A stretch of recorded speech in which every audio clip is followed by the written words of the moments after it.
যে বিধি দ্বারা স্থাপিত ভারতের সংবিধানের প্রতি আমি অকৃত্রিম নিষ্ঠা ও আনুগত্য পোষণ করিব। আমি ভারতের সার্বভৌমত্ব ও অখণ্ডতা রক্ষা করিব।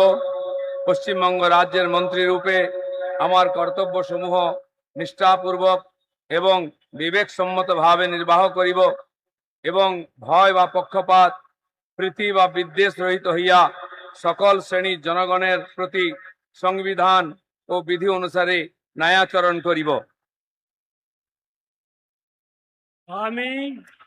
আমি শ্রী দিলীপ কুমার ঘোষ ঈশ্বরের নামে শপথ করিতেছি যে পশ্চিমবঙ্গ রাজ্যের মন্ত্রী রূপে যে কোনো বিষয় যাহা আমার বিবেচনার জন্য আনিত হইবে বা আমি জ্ঞাত হইব, তাহা ওই মন্ত্রী রূপে আমার কর্তব্যসমূহের যথাযথ নির্বাহের জন্য যেরূপ আবশ্যক হইতে পারে তদ ব্যতি রেখে আমি প্রত্যক্ষ বা পরোক্ষভাবে কোনো ব্যক্তি বা ব্যক্তিগণের নিকট জ্ঞাপন করিব না বা প্রকাশ করিব না।